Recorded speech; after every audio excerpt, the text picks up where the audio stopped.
You're listening to KMRO FM, Kamurocho Radio. It's a Yakuza podcast hosted by me, Jordan, and with me, as always, is the one, the only, Argyle. It's me!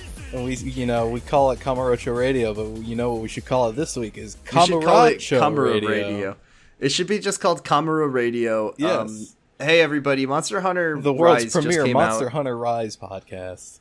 I have been playing it for all of 5 minutes.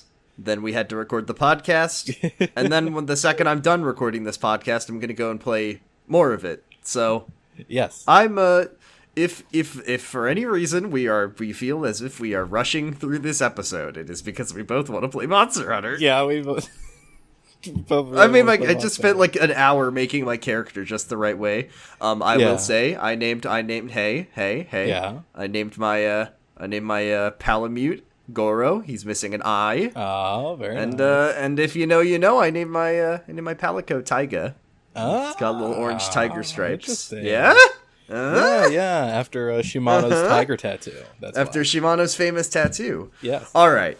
Let's just dive in so you can go play Monster Hunter. This episode is about Chapter 5, A Hidden Past. Yes, or just Hidden Past in Kiwami 2.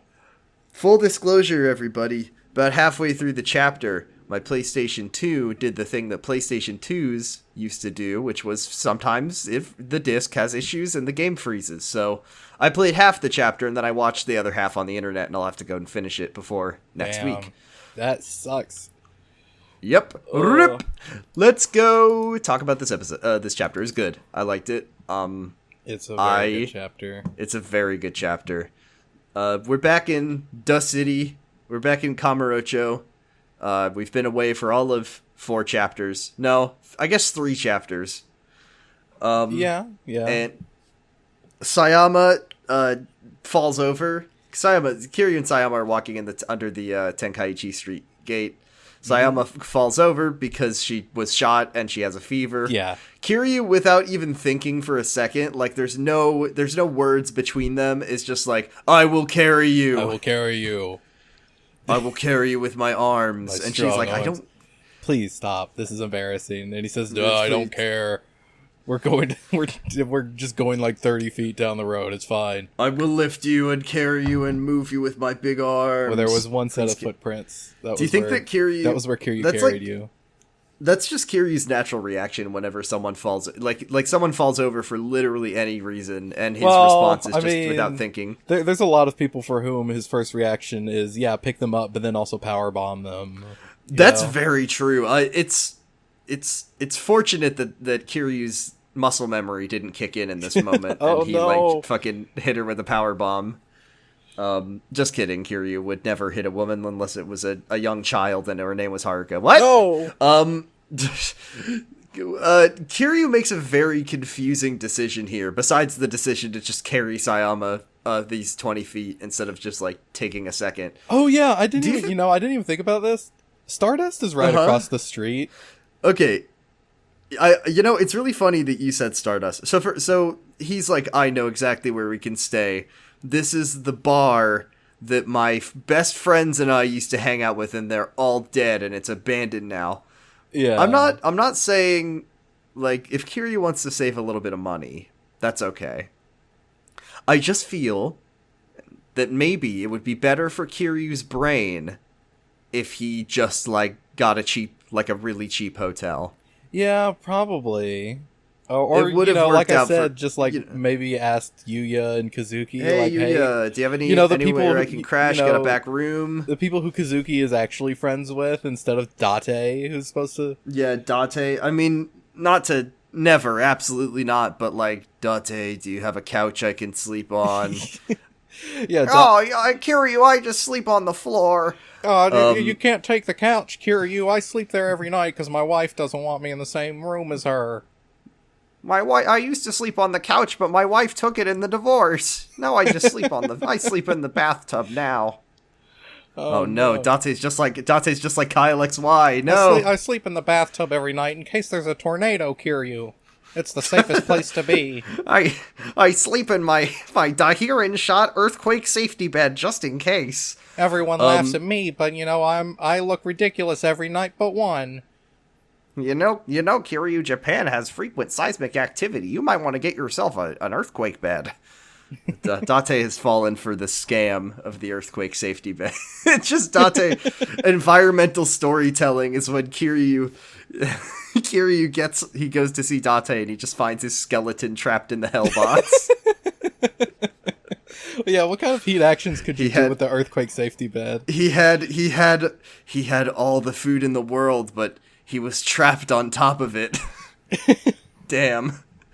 So Kiryu takes Sayama to Serena, and he's just like, okay, this is where all my friends used to hang out with. They're all dead now. It's fine. Yeah. The electricity is still on, which is good. Yeah, just like nobody's like who's paying these.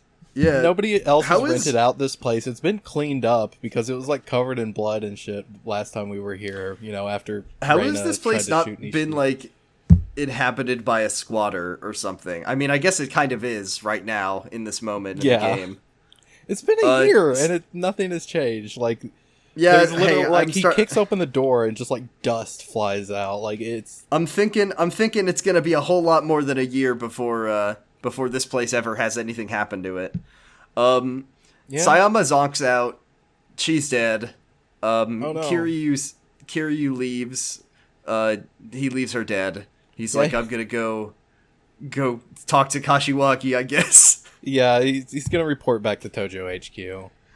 Before he goes, Kashiwagi calls him to say, hey, I'm alive. Thanks for, checking on me, Kiryu. Yeah, it's good to hear your voice again, dude. After I called you. Yeah. Guess you've been busy, down in Kansai, after all. Guess you've made some new friends. Oh, is that a cop? Are you a cop now, Kiryu? Are you friends with the cops? We're Yakuza, right? Kiryu's like, look, Date, I like they arrested me. I had no. Okay, Kiryu, listen. You leave for 5 seconds and you become friends with fucking what's his name? Kuroko? No, that's not his name. Kuro-san? I don't remember. You know the guy. Who? Kashiwagi, just the informant guy. He's Kurokawa. Kurokawa. Okay. Yeah, Date is jealous that Kiryu made friends with Kurokawa and also Ryuji Goda. He's like, but Date calls Kiryu to tell him, basically just that, things that we already knew. Yes. He says that things are going crazy in Kansai and that they gotta meet up at Tojo HQ. So he basically called Kiryu and explained the last three. Alright, Kiryu, here's the deal. You were in Kansai and Ryuji Goda staged a coup, and Kiryu's like, Yeah, then what happened? But also the night before you met Ryuji in the Cabaret Grand, and he said that there was going to be fireworks, and that's when the Millennium Tower blew up, and I was there. Oh, okay. But you were in there. Don't worry, I'm fine. I'm still alive. I'm talking to you right now, but I got I got a little roughed up, but it's fine. And then the fireworks, huh? A lot of people have been into fireworks lately. Yeah, those were the fireworks. So, we're gonna go to meet up with Tojo HQ. Real quickly, Kamaki's pupil, random homeless man who doesn't look very strong. He looks like he's got serious back problems. He's just like, "Hey, Kiryu, hey, boy," and then he gives Kiryu a letter from Kamaki that says, "Hi, I'm in this game." Yeah, I think this guy doesn't actually show up until later in this chapter, but he does show up for me as well. Just not at that exact same point. Interesting that he just like walks right up to you outside of a fucking Serena. No, he does that in Kiwami too as well. It's just a different moment when you're walking out of Serena. Weird. That's very odd. We get a call from Daigo who says, "I'm good, I'm fine," and then another guy on the phone says, I am kidnapped Daigo Dojima. Meet me at 1 a.m. in the Amano building if you want to see him alive. If you want to go down the rabbit hole, Q. Kiryu is like, what about Goda? And then he says, you'll see when you get here. You're in for a real treat. Come alone. Don't bring Sayama. Don't you dare fucking bring Date. No one wants him here. And then we meet another character. God, a lot of just people stopping Kiryu from going to Tojo HQ in this chapter. You met another person? Yeah, you walk up to right by the taxi. I think you could theoretically go to a different taxi, but I went to the closest one, and right next to it is is Suenaga. That's her name. Suenaga, the headmistress of Sunflower Orphanage. Oh, yeah. That's like a sub story, isn't it? It's just a little sub story, but she's right by the taxi, so you have to walk by her to get to it. And she says, "Oh, hello there, Kiryu." I do love. She runs into Kiryu like she hasn't. No one has seen this guy in a year, and she's like, "Oh, Kiryu, I was just looking for you." Yeah. Well, I heard that is quite a stroke of luck. Yeah, I heard you hang out in Kamurocho, even though you were in prison for 10 years, so you weren't here, and you're only here for a few weeks after moved that. Away. Yeah. She thanks Kiryu for letting Haruka stay over. Like she's just like, Haruka's so fucking great, dude. Thank you for like allowing me to watch her. And Kiryu's like, yeah, thanks. And then she says, oh, by the way, ever since Kazuma died, we've been having money troubles.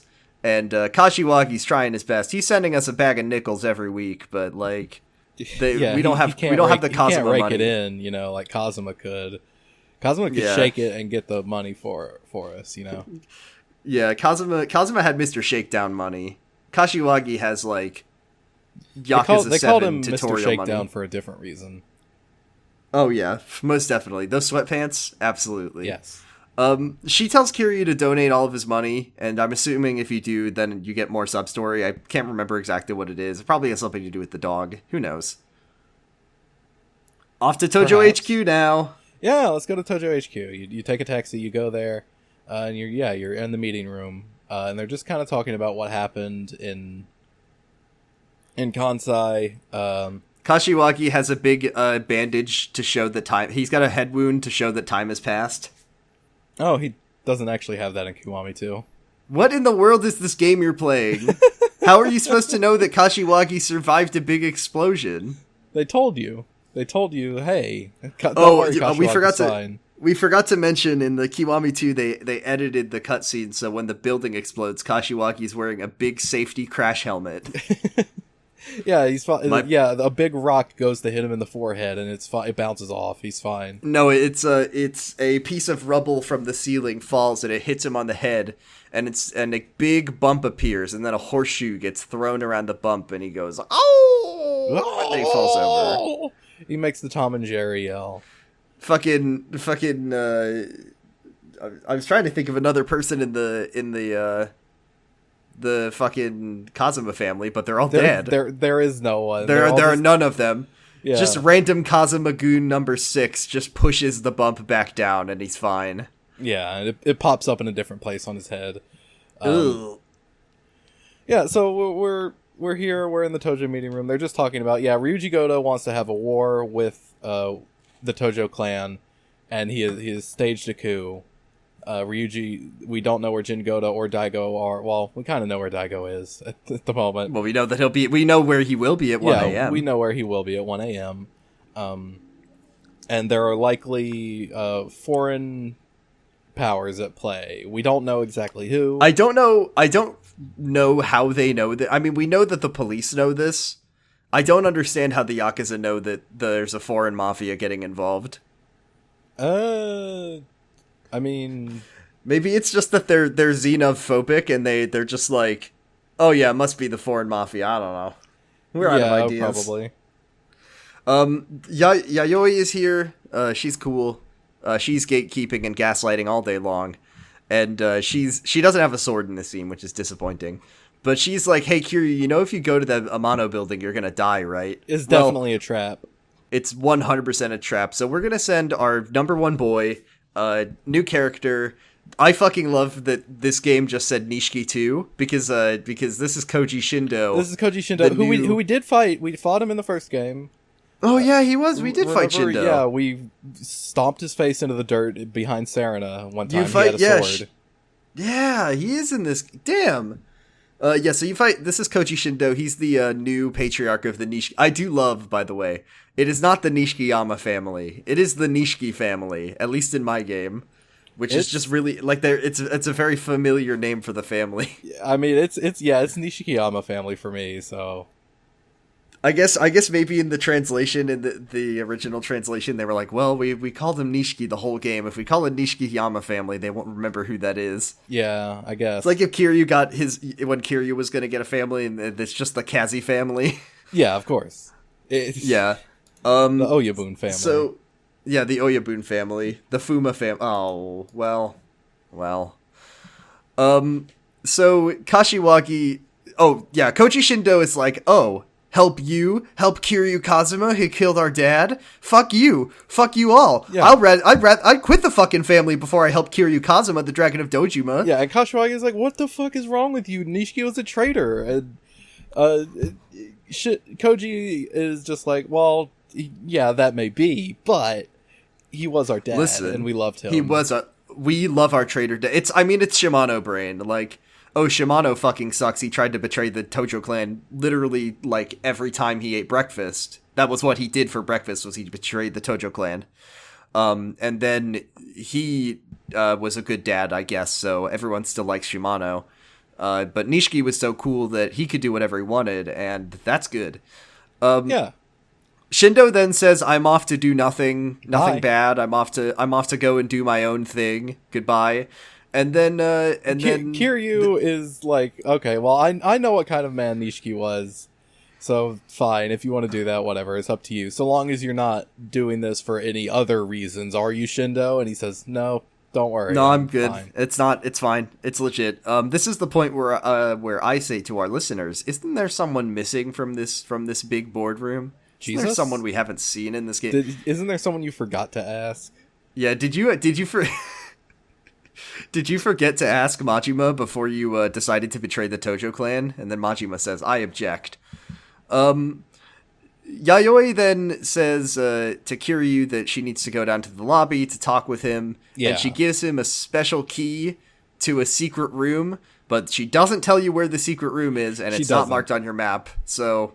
A little fine. puzzle you need to find out. It's a very strange gameplay segment that I think about a lot. Yeah, it's not... it's just like the game turns into a little mystery for like a point and click adventure for like 3 minutes. When you say a point and click adventure, you mean you go to the right place and you click on the door and then the door opens. No, right? Yeah, that's exactly what I'm talking about. Yeah.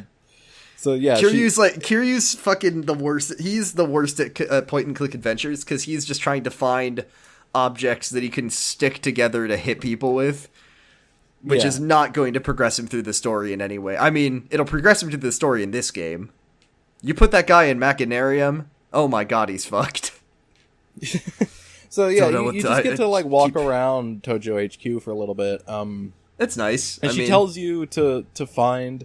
Yeah, it's this room that has like possessions from like old Tojo clan. Yeah, it's when the people left the Tojo clan, they for some reason left all of their iconic memorabilia in the partridge room. And Terada locked all of this stuff up in a secret place so that like. Do you think that Terada was gonna start like a Yakuza Tojo clan fucking Hard Rock Cafe? Like, oh my god, is that Goro Majima's Demon Fire dagger? Oh thank you so much for these boneless wings, delicious. Yum, yum, yum, yum, yum. Can I get some cheese curds too? Oh my god, that's the razor blade that cut Shimano's head in the last game.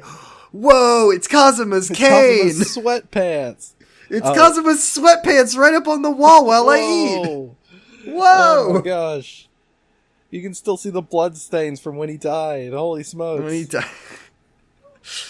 Oh my god, Terada had these ancient relics locked up so that nobody could worship them anymore, I guess, is what... Yeah, I don't know what, like, we learned in this chapter that Terada was, like, up to some garbage, but, like, I don't understand this man at all.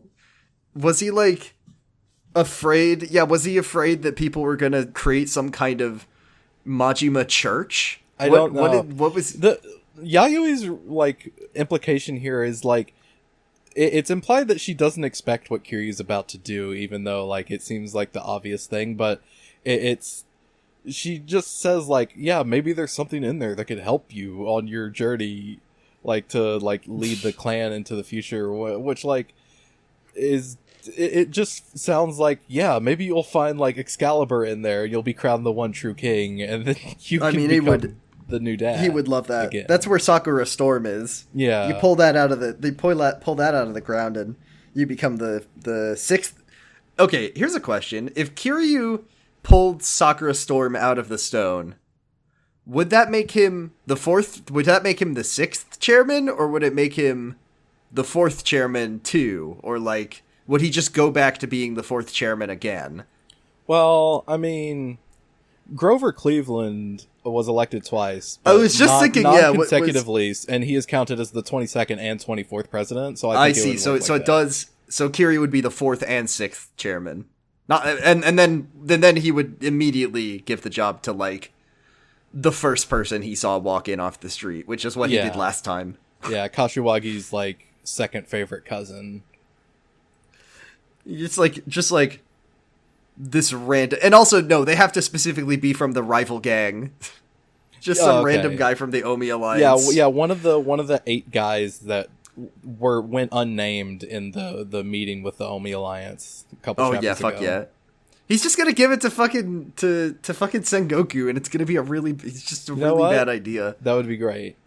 I think Sengoku would. I think Sengoku would do a really good job at the head of the Tojo clan. He'd love it. I mean, he would really change the image. There'd be a whole facelift to the Tojo. Everyone's wearing leopard print outfits. Everyone's wearing gold suits. It would be really good. Kiryu. So Kiryu finds the Majima's demon fire dagger. We failed to mention how you get to this secret room. Oh right.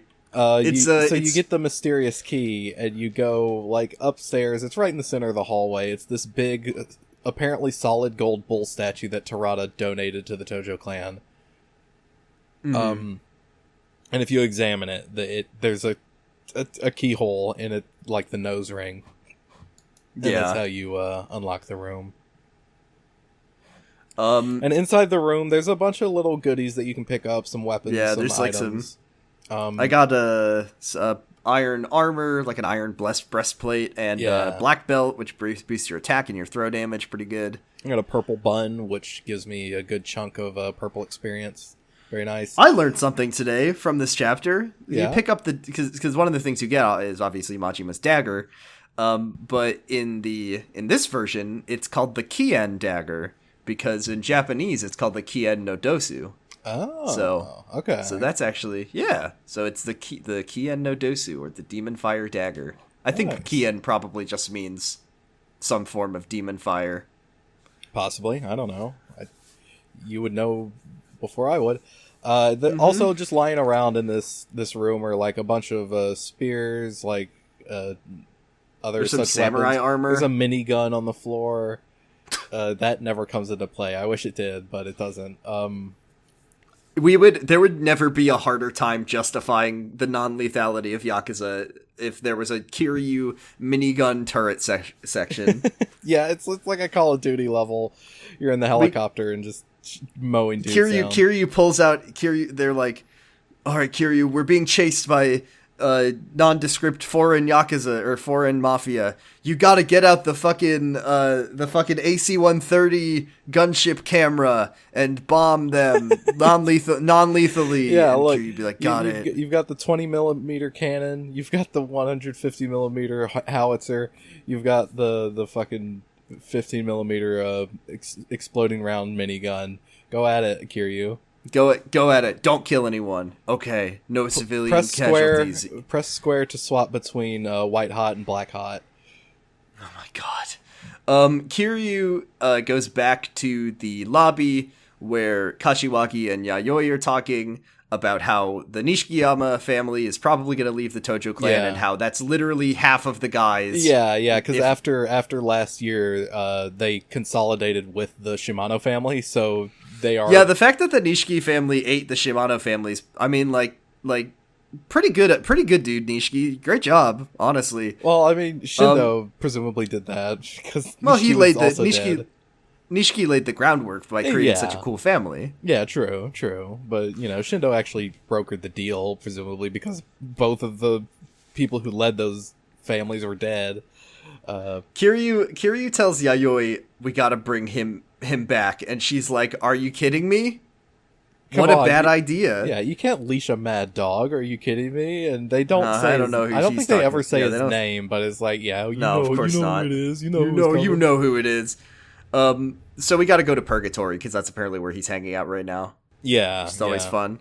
He's got a new setup there. As you're walking out into the courtyard, What is the point of this scene? It's so dumb. Why does this happen? There's a couple of goons, and they're just talking to this alleged maintenance guy who's like, we got a report that there's a gas leak here. I need to come in, and they're just like, no, you can't. I haven't heard anything about a gas leak, and I basically live here. And he says, oh well, if I get in, I'm going to be fired. If I don't get in, I'm going to be fired. And they say, no, sorry, no dice, bud. And he says, oh, well, in that case, you leave me no choice. And he punches one of them, and it's actually a mysterious hitman, an assassin. Oh, no. And you hit him 3 times, and he dies. Oh, this guy's actually kind of tough in Kiwami, too. He's got 3 health bars, and he's got a gun, and he dodges a lot. So he's got, like, one of the Gunmaster movesets where they're like, kind of agile and can do like a dodge into a shot. Got horrible really flashbacks into that one dude from the Joker from Yakuza 1. Not quite that level, but yeah, he's pretty bad. Just any guy with a gun that you can't disarm or kill in 2 hits is gonna be any guy with a gun, period. Bad.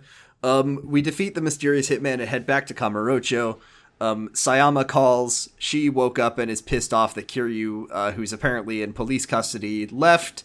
You say apparently, but that's just that's a fact. He is in police custody. Listen.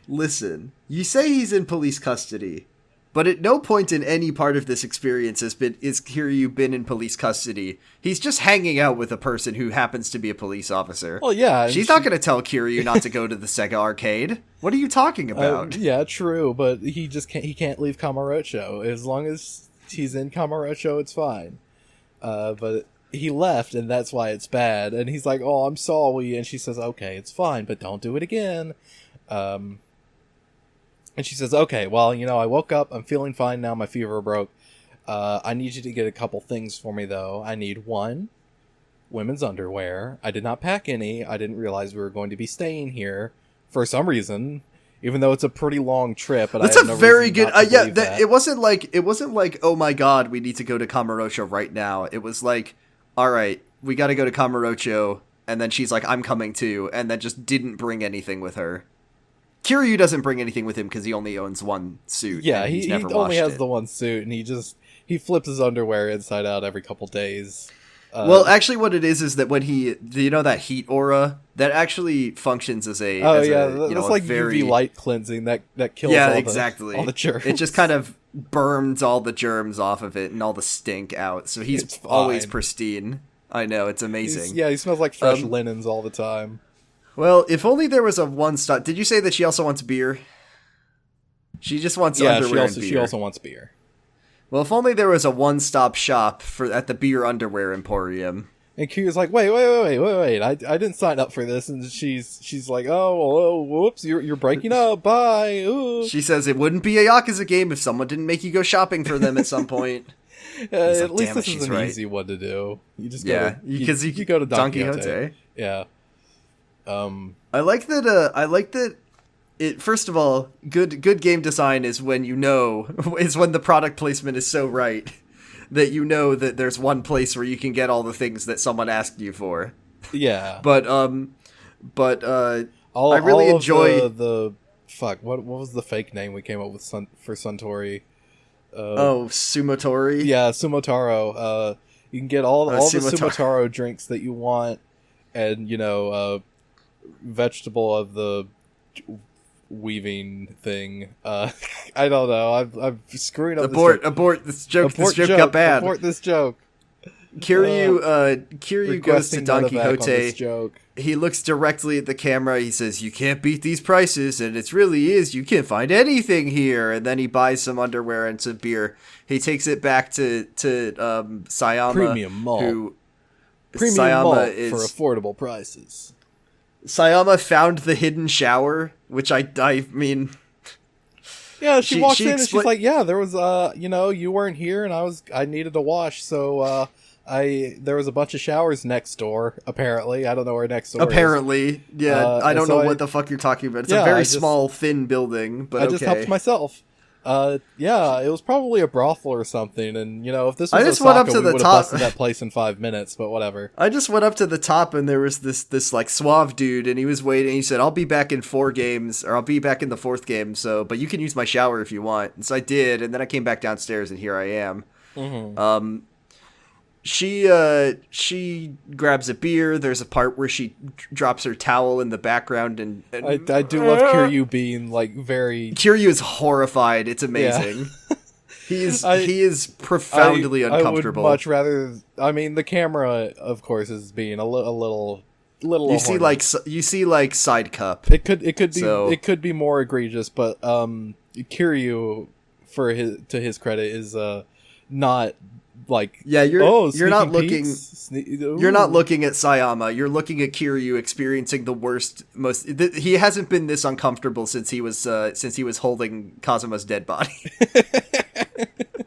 This is the worst thing that happened to him since his dad died. Oh, this is even worse for him, honestly. Yeah, honestly, let's be real. Yeah, especially when he finally like works up the nerve to kind of look over at her, thinking that she drops her towel right then. Oh, Jesus Christ. That's this poor man. I mean, Kiryu has experienced the deaths of many people. He's lost all kinds of people. He's experienced much pain. This is probably the first time he's been in a room with a this is probably the first time Kiryu has been alone with a woman in his entire life. So, yeah. Just the 1-2 punch of all those things of being alone with a woman for the first time. He's never done that. He doesn't know what to do. He doesn't know where to look. All he has is a big bag full of premium, the finest beer that money can buy from Don Quixote. He's in hell. This is hell for Kiryu. She puts on a robe though, so Kiryu is allowed to be. He's allowed to exist and not want to die. Really notice the camera like getting some really softcore angles on her, yeah, it's craning up her legs and like looking down her cleavage. Like, come on. It's PS2, which always just. I mean, PS4. Well, yeah, but I'm telling you that like this is based on cutscenes, so they were trying to like. They were trying to jangle those polygons into something titillating to little to no success, maybe even anti-success. It reminds me of when I was playing Morrowind. This past few months ago, and I said, Morrowind, great game. I wonder if there's any like good quality of life mods on the modding Nexus that I can install. So I went to Morrowind Nexus, and it was just like breast mod, boob mod, sex work mod, breast mod, butt mod, and it was like in Morrowind, where the NPCs look like that. God, yeah. You want like that?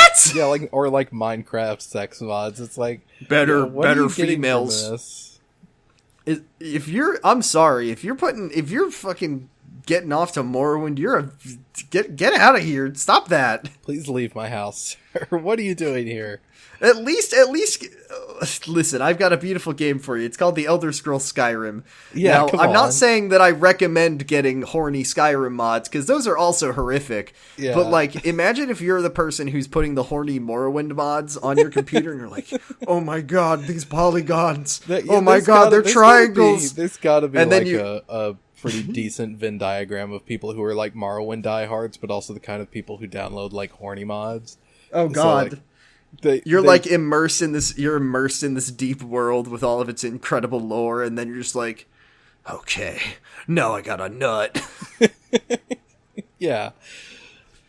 Yeah, the series was better when it didn't have objective markers, and also when the titty mods looked like shit. Well, I mean, come even more Nerevar. Like shit. Come Nerevar. Nut with me, Nerevar. Yum nut. Okay, that's enough talking about Morrowind. Kiryu has a question for Sayama, which is he just says I want to know why you're interested in the Tojo clan activities, and she's just like, oh shit, you know about that? Damn it. Fuck. I guess you did walk in to the room immediately after I was having a conversation about how I was using you to get close to the Tojo, so I probably should have known this already.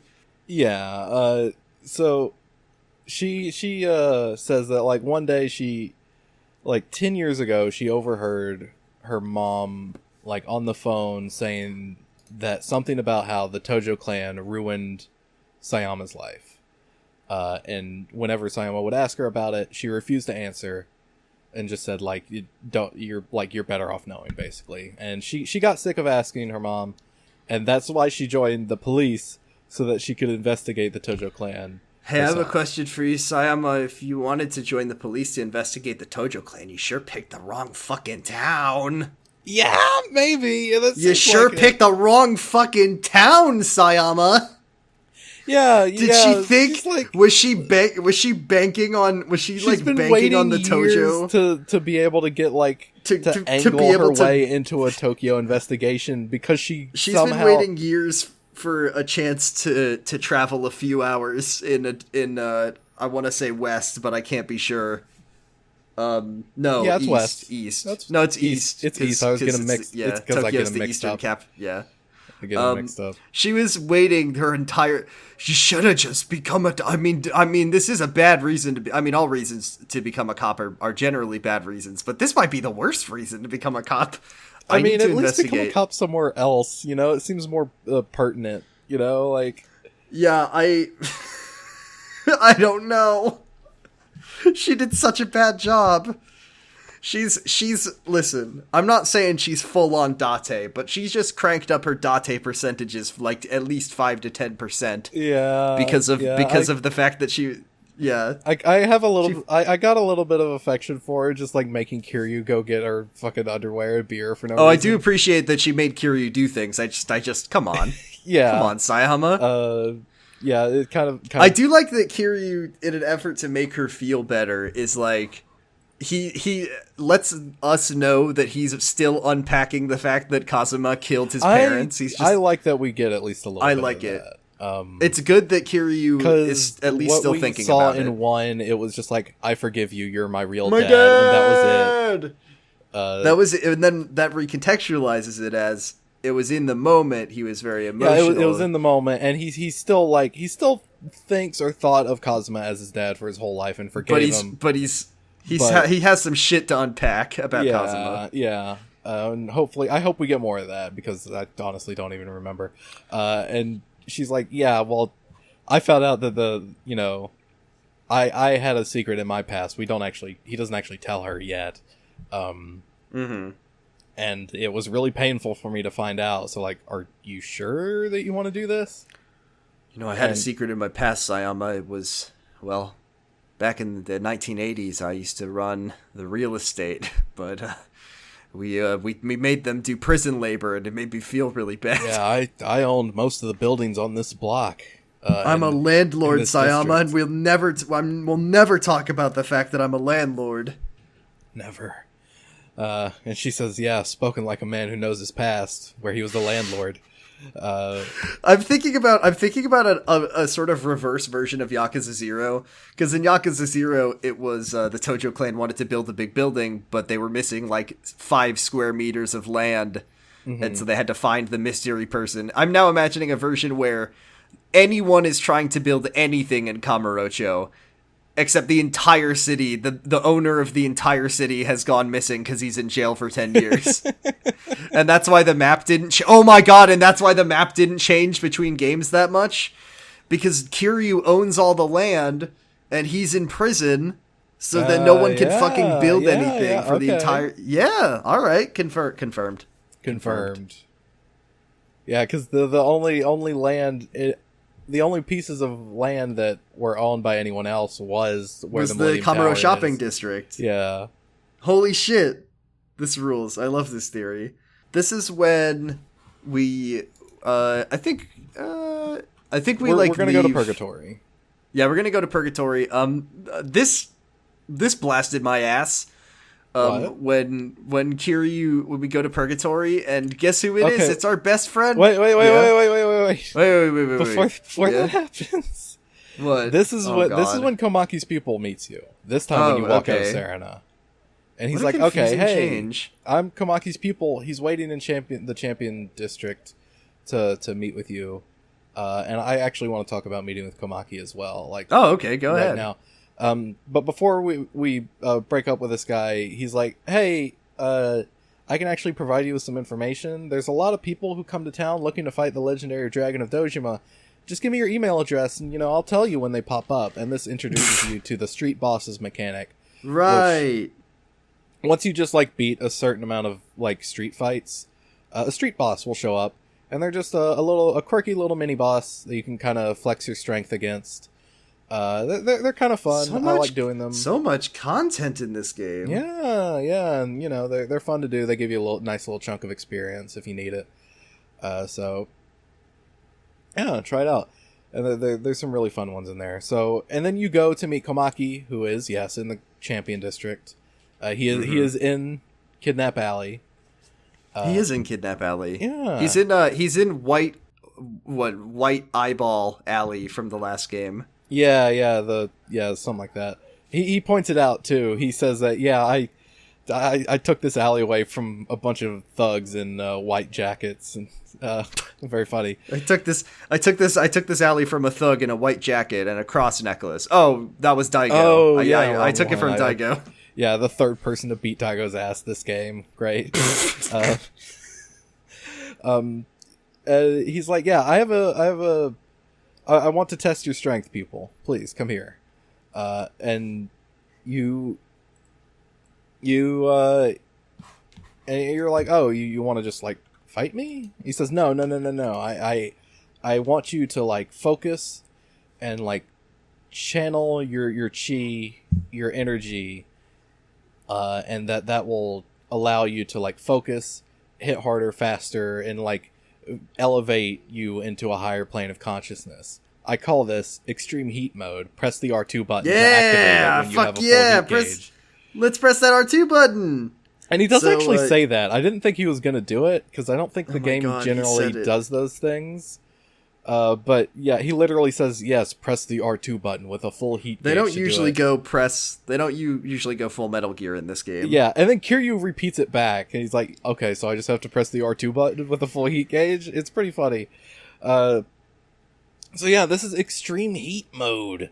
When you have full heat, you press R2, once again, say it with me, you manifest your heat aura, and it just starts draining your heat over time. It enhances your attacks. You do a lot more damage. You're able to break blocks a lot easier.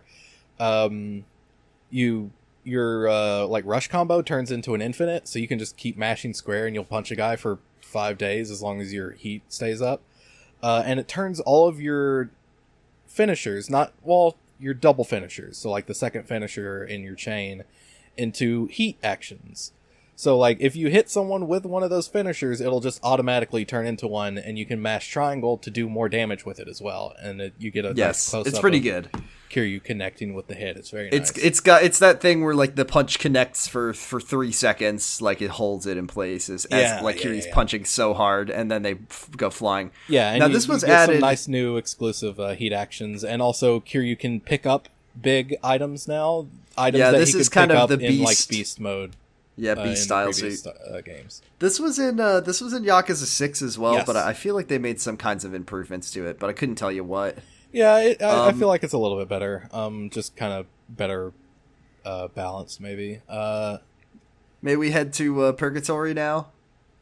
Yeah, you can also just learn some of the other classic techniques from Komaki. Trainings. You can get firearm flip. You can get the fist reversal, and then I believe that's it. And then he'll be like, "Yeah, that's it with me for now. I'm just gonna go back to the Coliseum. Bye." And that's it. Pretty much. See you later. Yeah, and you can fight him in the Coliseum. And also, you do fight Komaki before he leaves. And I kind of wish he used the old dragon style here, but no, he uses the same. Yeah. He uses the new updated one for the dragon engine that Kiryu has. Sad. Yeah. It would be good if it used the old style, but hey, everybody, I hope you're ready to meet your favorite character from the series. He's here. Yes. He's outside of Purgatory. It's everyone's favorite. He's that funny guy that you all love. It's Tamura. He's fresh off of his stint at Spa Magazine. Is he the one that worked at Spa Magazine? Or is he the one that died? think that was his friend. I think that was his friend, Aoki. It's Aoki. It's Aoki. Aoki, I remember right. that for reasons. And his name is Aoki, but he's pretending to be dead, and Tamura will carry on his legacy, and he's here, and he says, "Hey, Kiryu, I'm in this game, your favorite character." And then Kiryu says, "Oh yeah, it's Tamura from Yakuza 1, and because he's in Yakuza 1, he's my best friend." Yeah. And he says, I'll be by Stardust if you ever need to buy information from me." And I'm like, "Why would I ever?" Yeah. He's in Theater Square in Kiwami. Oh, he's in Theater Square. That's my bad. Oh, okay. That's your fault, not my fault. Yeah, it is my fault. Sayama and Kiryu walk into the toilet zone. He's just like, "Wait, no, this is a men's room." This is my god. Whoa. I'd see, if I were Sayama, I'd be like, "I'm not going in there. It's literally the grossest bathroom in all of video gaming." Yeah. Kiryu's like, "No, the entrance is in here. Trust me. It doesn't make any sense. I know." Oh, we didn't mention when Kiryu says, "I'm gonna go find I'm gonna go find him," and then he says, "Where is he?" Yayoi says he's in purgatory these days. And he says, "Wow, really? Purgatory is still here? Some things never change." And then Yayoi says, "Well, just wait till you see purgatory. It's not what you expect it's gonna be." So that's the setup. We forgot to mention that. Yeah, and Kashiwagi also says, "Yeah, the entrance is still in the bathroom. It doesn't make any sense. Yeah. Don't ask." Don't ask. So we walk through the toilet door.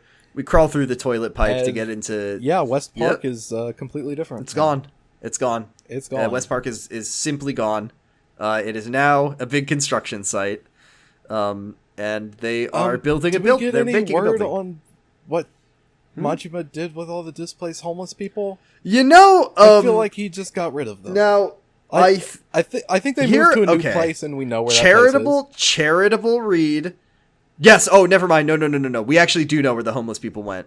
But, like, did he just kick them out and not give them a place to stay? Like, did he give them that building? Charitable read, Majima gave them all jobs to build the big funny building. I like to think that, but I don't know. But realistically, he probably exiled them to the sewers where they remain for the rest of the entire series. Yeah. Well, or the one building that we're not going to talk about quite yet. We'll talk about it later. I forgot about that. That building's... Yeah, there's actually... there's a couple places that the homeless people live after West Park is... there's the sewers, and then there's that one building, and then there's one other building that's like the gambling building. Yeah. They go there too. But yes, I guess Majima did just evict all of these... He just cleared out a bunch of homeless people from West Park. Dude. Great stuff. I mean, they do... The place they end up going by Game 4 is pretty fucking good. What they do with the place. But for now, Majima has just done a horrible crime. But I mean, what else is new? Majima's Majima. But guess who's here? It's Gary Buster Holmes. Gary Buster Holmes. Back. He's wearing a construction. Now this is a guy I'm excited to see. Yeah. Fucking move over, Tamura. I love this guy. Yeah, it's our good friend Gary Buster Holmes. He's wearing a wonderful construction hat. Come right on in, Kiryu. The boss is waiting for you. Yeah, he invites Kiryu to go to. At this point, we think he's talking about the florist. He's not. We head in. Everything's still there. Sayama she walks into Purgatory. She sees the underground fighting ring, and she says, "Damn, you got one of these here." Like her cop alarms are going off. She just goes, "Damn, you got one of these here too?" Yeah, we got one of these back in Osaka. Yeah, it's under the river, actually. It's way cooler. Yeah, ours is cooler. You have to take a boat elevator, and it was created by Billiken. Can't fucking believe that guy's name, Billiken. Legendary cop. He got killed by Nishitani. He got shot by the random... Cop. Yeah, the cop who wanted to pay for his kid's college, and then that guy got killed by Nishitani. Yeah. Anyways, Sayama she says, "I feel right at home now. I feel so welcomed in this underground city." This is just like the bed of sticks. I love it here. So Kiryu walks into Florist's office, and it seems to me that he knows that that Majima is here, because the way he's talking is not the way he would. He's just like, he can just sense it. Yeah, he can sense that. I mean, one entire game of Majima everywhere. He knows. He has like Majima vision. He still has the Majima locator upgrade from Kiwami 1, so he yeah, can sense Majima. yeah. And he throws Majima's knife on the ground, and then of course Majima shows up. It sticks into the marble. He sticks into the marble. He's that strong, and then Majima shows up, and of course he goes, Kiryu-chan! Oh, my ears. Wonderful. Yeah, sorry. But hey, everybody, Majima's been redesigned. He looks exactly the same, except now he's wearing a yellow construction helmet. Yes. It's great. It's wonderful. He says, yeah, hey, check out my new digs, Kiryu. I'm building Kamurocho Hills here now. I love that Majima, without any sort of, like, without being prompted, without any sort of anything, he's just like, hey, Kiryu, I'm building a skyscraper. Do you like it? Yeah. I'm not even in it for that. I'm in it for, this place right here. This is way cooler. Yeah. But he likes his secret underground. I mean, he probably found the gamer cave, didn't he? Yeah, he knows about the gamer cave, yeah. So he also gives like a rundown on what this place used to be in case you forgot he's or filling didn't in play the Yakuza players. 1. Yeah, Sayama's like, who is the florist? And then he says, Kage the florist is the man who he gives you a note on a bouquet card. That's why they call him the florist. And now he's gone. He works for the cops. Yeah, he's a cop again. Pig. Pig forever. Oink oink. Oink oink. Oink oink. Get out of that gamer cave. You don't deserve it anymore. And now he's got a cushy office, a cushy new gamer cave up on the 50th floor of the Millennium Tower. Yeah, we'll get there later. He took off his nasty pervert suit and put on a fucking regular suit, and he just sucks. He sucks Not so much. Not a regular in this suit. game. It's a police cop uniform. Suit. Yeah, he's a cop. Kiryu says, "Hey, I need you to." Oh, he says, "Majima, you're a smart man. There's a pretty great plan that you come up with." And then Majima's like, "I fucking know, dude." And then Kiryu says, "Can you come back to the Tojo?" And Majima's like, "What?" No. I don't want to do that. No, I left for a reason. Kiryu's like, please, I'm begging you, please, I need you. We need you. They're like, the Tojo clan is like done without you. Please. It'd be such good content, Majima. And Majima's like, the content is tempting. Well, if you insist. Well, if you've got content for me, then. Well, on one condition, if you give me content, then I'll give you content. I do love, he says, I need you to do something only the Dragon of Dojima can do. And then Kiryu immediately knows that he's about to be tossed into the fighting ring. Yeah. A tournament? Like he's lived this moment so many times in his life at this point that he just sees it coming from a mile away. Yeah. So Kiryu sends he sends Sayama back to Serena. That's so strange to me that she's just like, okay, yeah. I'll just go back to Serena, I guess. I'll leave. I mean, once again, for a person who lives in Sotenbori, where the bed of sticks is, and the bed of sticks reminder for a person who's supposed to be like keeping an eye on Kiryu and making sure he doesn't go too far. She sure Sayama, seems, pretty willing Sayama is from a city that has had the bed of sticks has been a part of Osaka for at least since Yakuza 0, so since 1988. She is so comfortable with the idea of the underground. It's like me saying I'll be at McDonald's, and she's like, okay, and then she's just like, okay, well I'll stay here. Yeah, could you get me some nuggies on your way back? Yeah, could you like put one bet on Gary Buster Holmes for me. Put like 100,000 yen on him. I think he's gonna kill you probably. And then Kiryu's like, yeah, sounds good. Hey, we meet a new beloved series character. Wait. Just real quick. This tournament, unlike the first game, doesn't have rules. You can bring weapons, you can bring armor, you can use healing items. It's all good, baby. So yeah, let's meet this new beloved series character. This man I love. This is the Brazilian juggernaut.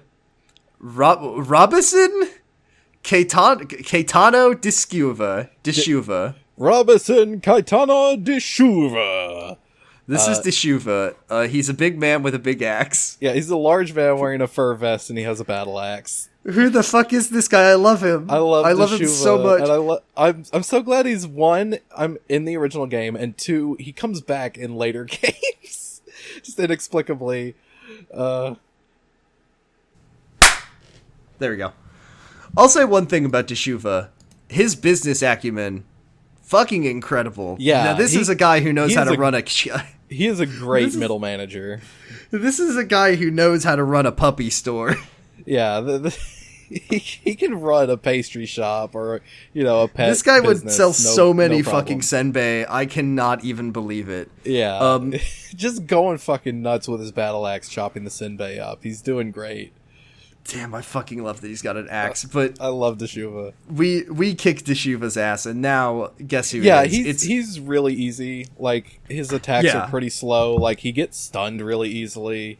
Mm-hmm. Like, he's just just a pushover.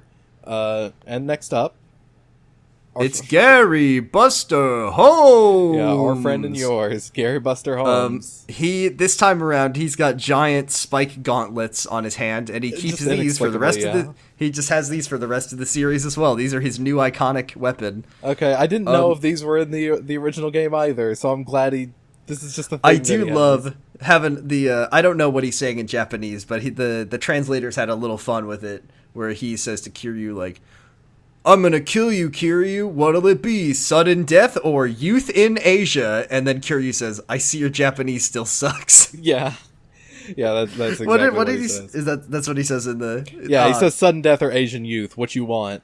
Youth in Asia. So we kick Gary Buster Holmes' ass. Yeah, he's really easy as well. And then Kiryu's like, time for the third fight. And then he looks over. Oh, we forgot to mention that Majima has been watching this whole fight, and he's got like two ladies. Yeah, he's got two ladies on one on each arm, and he's got a big old roast pig right in front of him. He's living his best life. And then Kiryu's like, oh boy. And then time for the big man himself. Oh my god, it's so good. Yeah, I watched this I went back and watched this like 20 times. It's one of the best cutscenes in the series, I think. Yeah, just Majima's like the pyrotechnics are going off. Majima's doing a really like stupid funny dance. He looks great. He's taking off his vest or his shirt. Oh, his shirt. Majima would never. He would never Imagine wear if Majima vest. wore a snakeskin vest. Ugh, horrible. Disgusting. Horrible. Awful. He's still wearing the helmet though. Oh Very yeah, important. that seems like unfair extra armor, but that's not gonna like Kiryu. That's fine. Kiryu doesn't punch people on the top of the head. He does a big dumb dance, and the announcer's like, "Whoa, it's like a mixture of performance art and like real raw power." Yeah, he's doing like Majima. Yeah, you can't even believe this guy. He's so cool. John Cena, get out of here. He's just hyping up Majima so good. And then we get to fight Majima. I want to say I love the look on Kiryu's face. I also watched just like I talk about how the facial animation is kind of wooden a lot of the time, but they did actually do a good job on this cutscene, and you can actually see like the subtle change in his face when Majima walks up, and he kind of smirks just a little bit, which like he's having a little bit of fun. Yeah, like it's so good. Like Kiryu is like suppressing laughter. It feels like almost, and trying to not admit to himself that he's having fun. He's having fun. Yeah, and you can hear it when he says like, "Oh, you're the only person I could never read that he loves it. He loves what's happening right now too." We get to fight Majima. Unfortunately, as I said before, my game I was not able to do this boss fight myself. But it seems like pretty standard. I mean, I'm still in the Yakuza 1 engine, so I'm still fighting Majima. I'm pretty sure it looked exactly the same as when you fought him. In fucking Shangri-La last game. How was Dragon Engine Majima? Well, I mean, the iconic fight intro, where they go at each other, Kiryu does a big kick, and Majima slides under it, and I think Audrey said it's like, the most sexual thing that happens to Kiryu in these games, or something like that. It's so good to look at. I also, there's a lot of parts in this like immediate like 5 minutes that I just watched over and over and over again because it's so good. It's so good. Yeah. Yeah, you fight him. He's not too hard. He's like he's like a mid-tier Majima Everywhere fight, basically. Like, he's not that bad. Because, like, his moveset is, limited to what it was before. And he's not dodging too much. Like, there is a problem with some of his fights sometimes where he will just spam sometimes he dodges just over and will over not again. Stop dodging, and it's impossible to hit him. It's impossible to do anything. Yeah, but, like, he's like, he hits a good midpoint. Like, this was, like, a decent challenge, but it wasn't too hard. So, yeah, it's good. And then there's a pretty sick QTE in the middle. Fuck yeah. Yeah.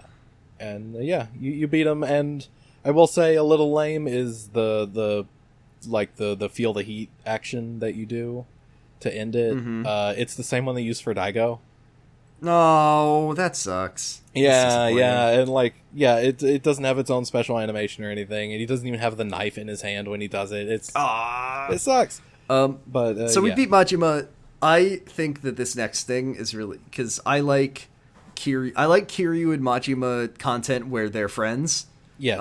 And this is the first time in this entire series where we get moments where Kiryu and Majima get to talk, and they don't and Majima is just kind of like talking with him and not trying to kill him. Yeah. So like Kiryu says, "Okay, I beat you. You got to come back to the Tojo clan." He's like, "All right, let's." He says, like, "Come back and we'll discuss this over a drink." And then we're back in Majima's office. Yeah. And Kiryu says he tells Majima that like Shindo and the Nishikiyama family are probably about to betray the Tojo clan. And Majima says, "Hey, let me tell you a little bit about Terada, because that guy fucking sucked." Yeah, that guy was sucked. terrible. He's the reason I left the Tojo clan. He said that Terada surrounded himself. He was an enlightened centrist, bipartisan. He wanted everyone to get along. He wanted Tojo and Omi to be best friends, and civility politics. He surrounded himself with yes men. The second he did, Majima and Kashiwagi basically got kicked out of any say in the family.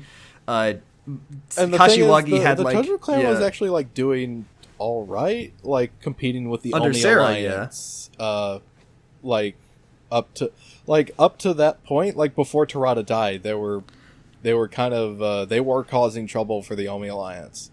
He says.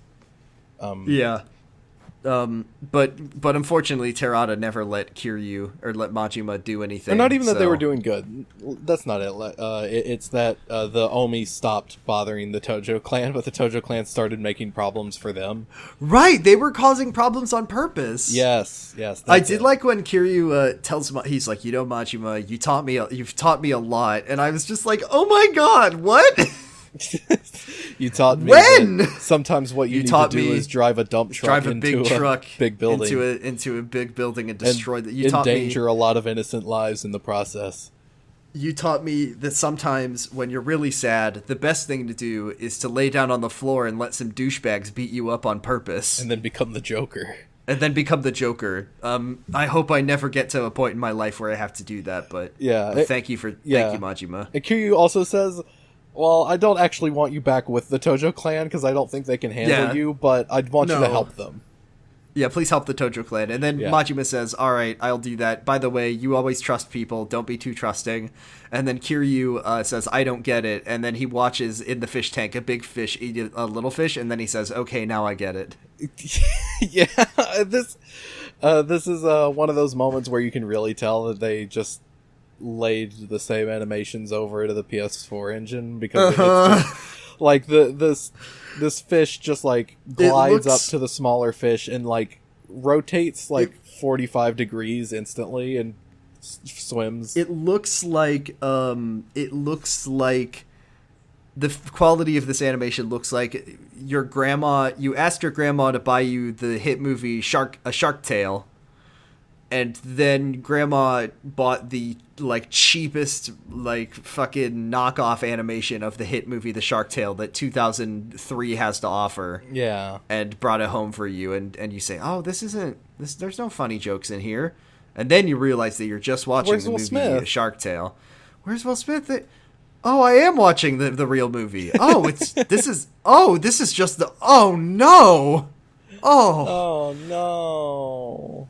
Kiryu decides to go back to Serena. He says, "I've had enough of Majima." Wait. Oh, right. You've got a lot. We've got. Yeah.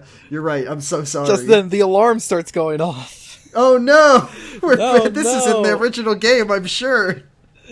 And Majima's like, "Oh no, not this again! It's the intruder alarm, Kiryu." Are we about to meet a pro wrestling legend? We're about to meet like 5 of them, dude. Oh no! Are we about to meet Masahiro Chono? Yeah. Yay! And Keiji Muso.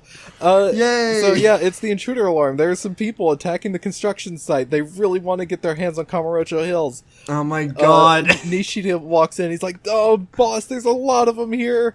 We gotta go kick their asses." And also, Nishida is obviously wearing a yellow helmet. Nishida was not in Yakuza 1, so this is technically. In Kiwami, you do get emails from him, but you never see it. Yeah, you get emails from Nishida, but I mean, if you have the thing that's really funny about playing Kiwami than Kiwami 2 is you get a bunch of emails from Nishida, and then in Yakuza 2 he shows up and his name is Nishida, but you've never seen him before, so you're just like, oh, I guess this is Nishida. Yeah. And yeah. Anyways, this is Nishida. He's the little. He's Majima's little gremlin man. Yeah, he's like the straight man to Majima's like. He's a very important. He's a very important part of the formula for him. Yeah, browbeaten like subordinate to Majima. Mm-hmm. So yeah, you walk out and there's just a bunch of dudes, and they're like, "Oh no, we gotta beat all these dudes back." Good thing Kiryu's here. He's like strong as 100 men. He could easily take all of them on like by himself, pretty much. And Majima's like, "No, he can't. This fight is ours to deal with. This is none of Kiryu's business. We got to do this on our own. Because I say so." And Kiryu's like, "Well, that's a great sentiment, but you just agreed to help me, so I'm gonna help you." And Majima says, "Yeah. Okay, well, in that case, you can help without even doing anything. You're gonna be the foreman. I need you to take a top-down view on the battle." God damn it. And give us commands. I need you to defend these towers, Kiryu.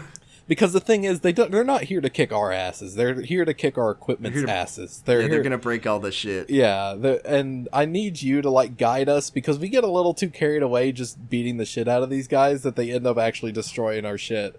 So we need you to actually like tell us to defend the equipment. So this introduces the clan creator game mode. Oh, it's a tower defense, pretty much. Yeah, where you have... it's a bad tower defense. Yeah, hey. Well, the thing about it is, as bad as it is, it's miles better than the other one. Yeah, it's miles better than the other one that we'll talk about in many games. Yeah.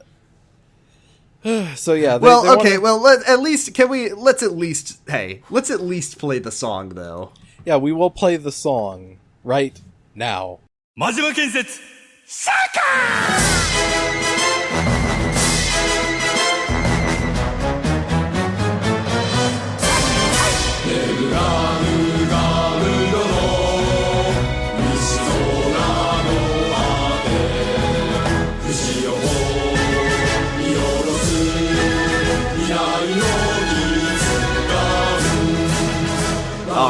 I'm feeling it now. I love Majima. I love Majima. Yeah, I love the clan creator now. It's a good game mode. So this is a tower defense mode. I kind of rushed through this first one. We'll probably end up doing an episode on this whole plot line, and I'll explain the mini game in more detail when we get to it. But I wanted to play Monster Hunter, so I rushed. Our listeners told us that they want us to cover these storylines, so we will be doing bonus episodes on both of them. Yeah, I'll talk about the mini game more in depth then. But like, it's basically you have a certain amount of guys, and they all have special abilities, and you can upgrade them as the time goes on with the money you get from defeating goons, and you just put them in place to defend the equipment, and then I would describe it as a tower defense. I'd describe it as a tower defense, except it's bad. It's just very bad. Yeah. Now, will you share with us? It's not very difficult. Will you share with us the beloved villains? Tell us the story. Or does the story not happen yet? No, you beat them up, and then whenever you're done, they're like, yeah, we did it. That's great. They sing a song. Great job, Kiryu. And he's like, yeah, well, that wasn't too bad. And then 2 people show up. Oh my god! If you're big fans of wrestling, you might. It's a professional wrestling fucking royalty. Yeah, you get Keiji Muto, CEO of Muto Realty. Jesus Christ, dude! Yeah, no. Yeah, and then you get Masahiro Chono, who is the leader of the color gangs in Kamurocho. Why is he? Why? Okay, I know we talked about this in Yakuza 1. What is it? What is it, RGG, about the fucking color gangs that you will never let it go? They weren't that good. What is? I think it's just supposed to be like any non-Yakuza gang. It's just these are the color gangs. They cause trouble, and we need non-Yakuza goons because everyone in Kamurocho is, Tojo clan. So we, you can't be fighting them all the time. Well, I'm glad that Ricky my fucking brain just turned off. I'm glad that Chono and fucking Great Muda are here to save Great Muda, and they modeled them very accurately. You can see the blading scars on Keiji Muto's head. Like it's disgusting. It's really gross. Now we will say that the professional wrestlers will return in Yakuza 6, and that's where the current New Japan Pro Wrestling lineup, for the most part, lives. So these guys are the old. Yeah, these are like veterans, like real. These are like these are all retired. But so if you're not familiar with wrestling or Japanese wrestling, Keiji Muda, or the Great Muda, Keiji Muto, whose name I always fuck up because his nickname is very similar to his real name, but he was in a group called the Three Musketeers of Japanese professional wrestling with it was him, and then it was Masahiro Chono, and it was Shinya Hashimoto. But unfortunately, Shinya Hashimoto passed away in 2005, so he wasn't able to be in the game, so they got a different wrestler, and I can't remember who it is. Muto and Chono aren't part of the Three Musketeers in this. It's it's 3 other guys.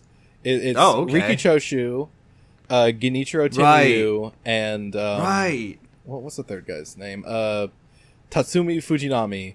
And they're just realty guys. They're not wrestlers, but yeah, they are also wrestlers. They are also wrestlers.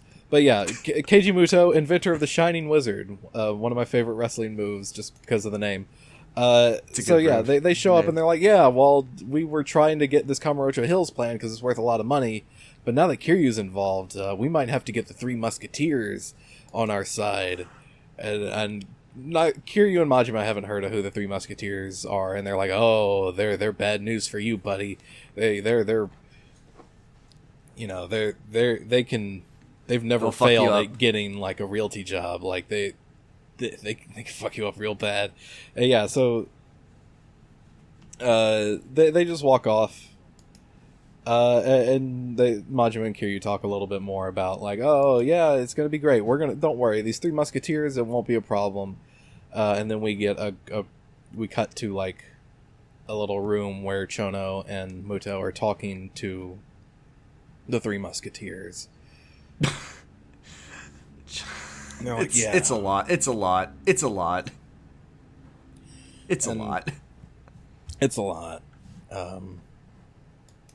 And they're like, now that Majima and Kiryu are both here, and they're like Yakuza legends, right?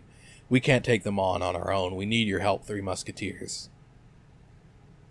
And they're like, this sounds pretty interesting, Mm-hmm. Yeah, I think we will. And one of them is like, yeah, I'm a dragon too. This seems pretty fun. And then Tenryu, who is not the one who says he's a dragon, by the way. You would expect that because of the Ryu in his name, but no.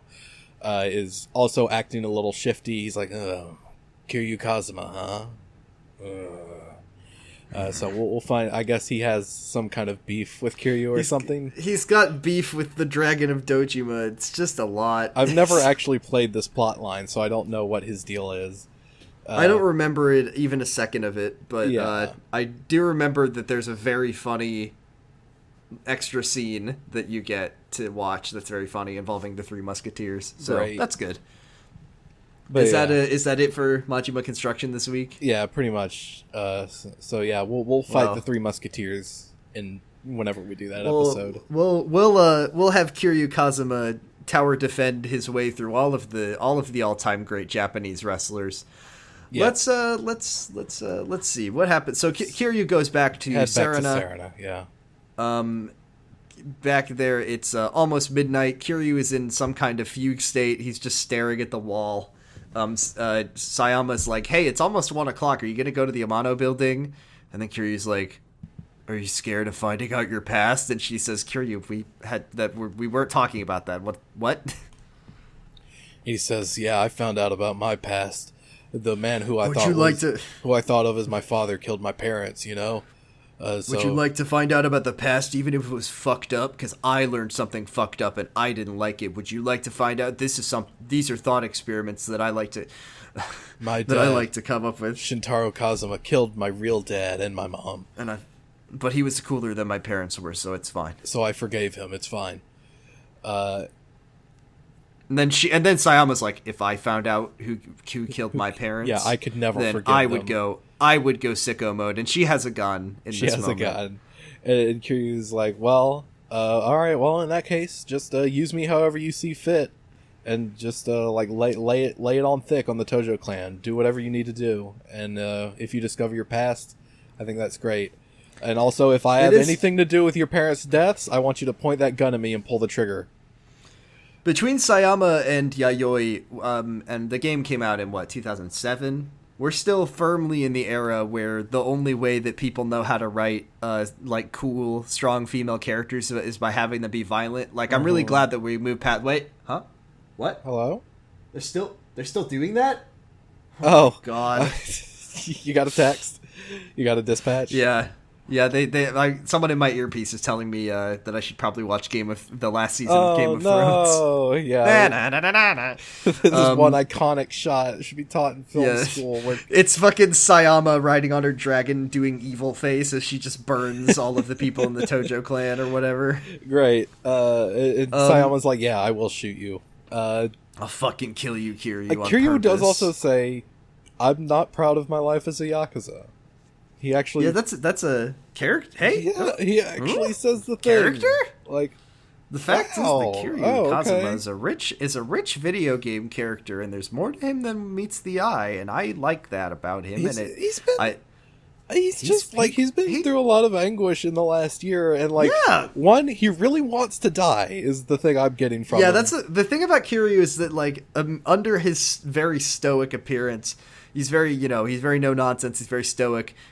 I'm just gonna fucking do my duty. I gotta do the things I gotta do and help my brother defeat the enemy. And then underneath that, if you talk to him for 5 minutes, he's like, yeah, I hated my life as a Yakuza. I think I probably deserve to die. The only reason I'm still here is because of Haruka. I'm a terrible Yakuza, but it's all I know how to do. And you're like, okay, Kiryu, you need therapy. There should be a therapy minigame. Yeah, there really should be. It's it's karaoke, but it's just Kiryu being like, and then the guy who raised me, he was like a father to me. I found out he killed my real parents. Yeah, and I thought about kind of coming to terms with that, but then I kind of didn't. I'm pushing it my 40s, and I just need to grapple with these things that I've learned. Is Kiryu 40 yet in this game? How old is he? He was born. I think he's in his late 68. So he's 68. He's like 38 right now. He's getting there. He's getting pretty old. Yeah, he's getting. I love. There. I love by the current timeline in the Yakuza games, Majima and Ko are they're in their late 50s. Well, they're gonna have to. Majima's not that much older than Kiryu. He's like a few years older, but I think he's. I think he's like early 55 40s at this point. Yeah, I just love how old these. I just love that the Yakuza writers cannot fathom the idea of writing a character who isn't a middle-aged man. Yeah. Like they made a new character. They're like, we're gonna bring some new light to the series. We're gonna create Ichiban Kasuga. He's gonna be young, fresh energy. Oh, he's 42 years old. Yeah, okay, he's older than Kiryu was in the first game. It's a delight. I really appreciate their dedication to just middle-aged men. Yeah, an untapped demographic. And then all the other characters are like middle-aged people too. Well, I think that's I think that is good though. Like I like it. It is good. I think there's no, I know. I'm saying like the thing is, I was talking I think with Max about this, about how much I want a Persona game where the characters are adults. Yeah, or like in college. And Yakuza is a series that posits, what if there was a game where all of the characters were just sad, divorced, middle-aged men? Yeah, like like especially in Yakuza 7. Well, I mean, we'll talk about it more when we get there, but like the main... I mean, even in Yakuza 1... Yeah, and even in Yakuza 1, but like the main trio are like losers. Like they're just like three middle-aged losers who don't know what to do. Awful adults. And that's kind of the whole series. Yeah. It's just a series about sad middle-aged men with their sad middle-aged problems. Who, they really need to go to therapy and like find maybe a different way in life, but they're all not going to happen. Toxic masculinity has kept them so thoroughly from ever going to a therapist or ever even just Kiryu, like you're so close, bud. You just like you really need like a professional to help you through this, but I feel like you're like 40% of the way there almost. Like, everyone around him makes it worse, too. Majima's the opposite of a therapist. Date is the opposite of a therapist. Fucking, I'm just worried about Kiryu. Yeah, don't worry about the man. That will only get more intense as the series goes on. Mm-hmm. But especially right now, where he is openly like, I want to die. I'd like to die. Speaking of Kiryu needing therapy, Sayama, in an effort to make it to make things worse on just for no reason, is like, he says, I'm ashamed of what I've done as a Yakuza, and then she says, well, what would you do if you weren't a Yakuza? And then he's just like, huh? What? Huh? What? Huh? Excuse me? Why would you say that? And then she just grabs her gun and is like, I'm leaving. I'm going to go do my job. And then he says, what job? And then she says, protecting you. And then she leaves and the chapter ends. What did that mean? I don't know. What is she going to do? I don't know. What is she going to do with that gun? Kiryu is unkillable. Who knows? Anyways, that's the end of the chapter. Good chapter. I like seeing... Majima's great this week. Yeah, very good Majima content. And we get to meet some wrestlers. We got to meet some famous wrestlers. I can't wait for Yakuza 8 to come out, and Ichiban is like, we're doing more tower defense. Oh my god, who is it? It's The Rock. Oh my gosh, it's The Rock. Oh, okay, but if they put The Undertaker, oh my god. Okay, but if they put Asuka in a Yakuza game, that would be pretty cool. I would like that. I don't know any wrestlers. That would violate the Yakuza team clause of Ichiban and Kiryu could never hit a woman, so they could never have Asuka show up. Unless she was an ally, which, Asuka joins the fight. That'd be pretty good. Next week is our chapter. We're going to talk about chapter 6. It is simply titled Schemes. Schemes. It's called Hobbies, Goals, and Crimes. Yes. Let's, Oh no. Oh, hey everybody, guess what? Next week is when it happens. Next week is when the game gets weird. It gets a little strange. It gets a little odd, and it only gets weirder from there, so yeah, and also a little xenophobic. More. I mean, this is when the Korean stuff starts. So, that's what. Yeah. On the plus side, the game gets weird, and then on the negative side, the game gets xenophobic. Impossible to say if it's good or bad. I'd say it's bad, but you know, it's content. So, that'll be next week. Let's answer our one question for the week. We have a Twitter at Kamurocho Radio. If you have a question, you can send it to us on our post that we make each week. We got one from stalwart friend of the show who asks the challenging question. This is friend of the show Dan at Bigger Challenge on Twitter, who says, is it okay to run a non-union construction company if you're sexy? Asking for a friend. Dan? No, it's not. Majima is problematic for this. He kicked a bunch of homeless people out of where they were living, and now he's running a non-union construction company. Yeah. Awful, disgusting man. Get him out of here. Disgusting, rancid. Get him out of here. I don't know what organized labor in Japan is like. Who knows? I don't Possible know. to say. Well, maybe I'll look it up to be curious about how shitty Majima's being. I don't think Majima lets his employees take breaks. He makes them piss in bottles. Actually, when we see them, all they're ever doing is standing around and not building the building they're supposed to do. They're supposed to make. So actually, I think there's a big dude's rock energy to like Majima Construction. To be honest, I don't think Majima Construction needs a union, because I don't think Majima Construction is a real company, and I don't think they actually do anything. Yeah, well, they're building the building when they want to, but like they. If they don't want to, they'll just sit around and like play Tekken or whatever. Like. Yeah, I mean, I guess that gives Majima Construction the energy of like we're a fun startup. Nishin has been getting really good at the Earth Wind God Fist, and you gotta see his wave dashes.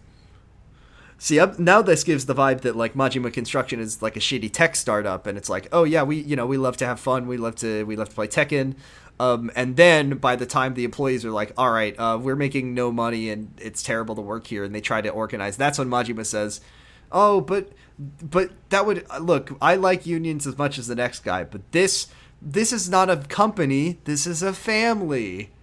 Proving I'm a fake Tekken fan. It's Electric Wind God Fist. I'm sorry. Oh no, my brain, my I don't give a shit about fighting games brain is so upset about this. No. Anyway, Majima Construction is a fun place to work, but it is absolutely not unionized. Conclusion: canceled. The Majima Construction Twitter account being like, "Oh, you think anybody would want to work for us if we?" Oh my god! Yeah, fucking Senator Bernie Sanders. Guess what? Our minimum wage is higher than yours. Yeah, higher than the state that you don't actually legislate. Could you imagine just a Majima Construction sliding into your fucking comments? Horrible. Majima Construction reply guy. Awful. Hate it. Get it out of my sight. Fucking closing this picture right now because I'm so mad. That's all of our episode today. Let's wrap things up. Thank you all very much for listening to Kamurocho. Thank you all very much for listening to Kamurocho Radio. Let's do this extra fast so we can go play Monster Hunter. Yeah. You can find me on Twitter at BradipusRex, and you can find my other two podcasts. They're called Kylex Y, and they're also called Slappers Only. And you can also find all of our episodes at yakuzapod.com. Argyle, where can we find you? You can find me on Twitter at Argyle_funk. You can also listen to my Yu-Gi-Oh! Podcast. It's called Pod of Greed. That's called POD of Greed. We talk about Yu-Gi-Oh! GX. We just put out a new bonus episode on our Patreon about the Minions movie. It's very good. We loved it. I love to watch it with my friends. We are on the Noise Space Network. That is at noisespace.xyz because it's Canadian. I want to shout out one show this week because we're in a rush. It is 0 to 0 once again because they're watching the Snyder Cut and they actually released the first episode. Listen to the Snyder Cut episode. I don't understand anything that's being mentioned in it. Also, great shows, Wow Cool Robot, Sonic Shuffle, fucking Nanoroy's Nightmare Era. Those are all great. Fantastic. Thank you all very much for listening. We'll see you next week with Schemes. And as always, Kiwami means extreme. 2.